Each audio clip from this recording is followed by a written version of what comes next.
سب سے پہلے ہم آپ سب کا شکریہ ادا کرنا چاہیں گے.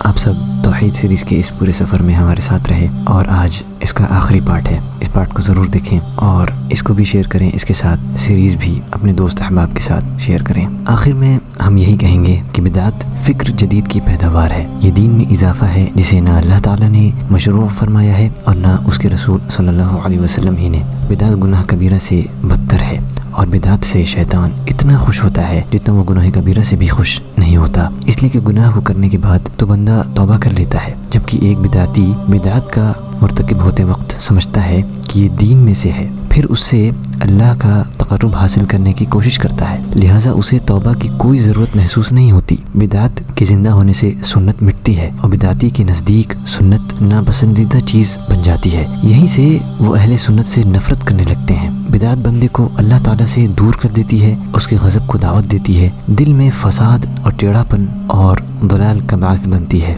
بدعتیوں سے ہمارا کیا سلوک ہو؟ بدعتی سے راہ و رسم پیدا کرنا، اس سے گھل مل کر رہنا حرام ہے.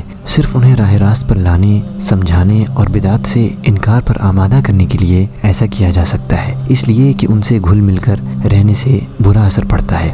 بدعت کے متعدی بیماری دوسروں تک پہنچ جاتی ہے. ان سے جہاں تک ہو سکے بچنا چاہیے، ان کی برائیوں سے دور رہنا چاہیے، اور ایسا اس وقت کیا جائے گا جب ان پر گرفت اور پکڑ کی طاقت نہ ہو، ورنہ ان کی گرفت پر قدرت اور طاقت کی شکل میں علماء اسلام اور عمرائے حکومت پر واجب ہے کہ بدعت کو پھیلنے پھولنے سے سختی کے ساتھ روکیں، بدعتیوں پر پابندی لگائیں، ان کو برائی سے باز رکھیں، اس لیے کہ اسلام کے لیے وہ زبردست خطرہ ہیں. اس موقع پر یہ بھی یاد رکھنے کی بات ہے کہ کافر حکومتیں اپنے یہاں بدعتیوں کی بڑی ہمت افزائی کرتی ہیں، بدعت کو پھیلنے پھولنے کا پورا موقع دیتی ہیں، مختلف طریقوں سے ان کی مدد کرتی ہیں، اس لیے کہ اس سے اسلام کا خاتمہ ہوتا ہے اور اس کی صورت بگڑتی ہے. ہم اللہ تعالیٰ سے دعا کرتے ہیں کہ وہ اپنے دین کی مدد فرمائے، اپنے کلمے کو بلند فرمائے، اپنے دشمنوں کو ذلیل فرمائے. درود و سلام ہو نبی اکرم صلی اللہ علیہ وسلم اور آپ صلی اللہ علیہ وسلم کی آل اور اولاد اور صحابہ اکرام رضی اللہ عنہم پر.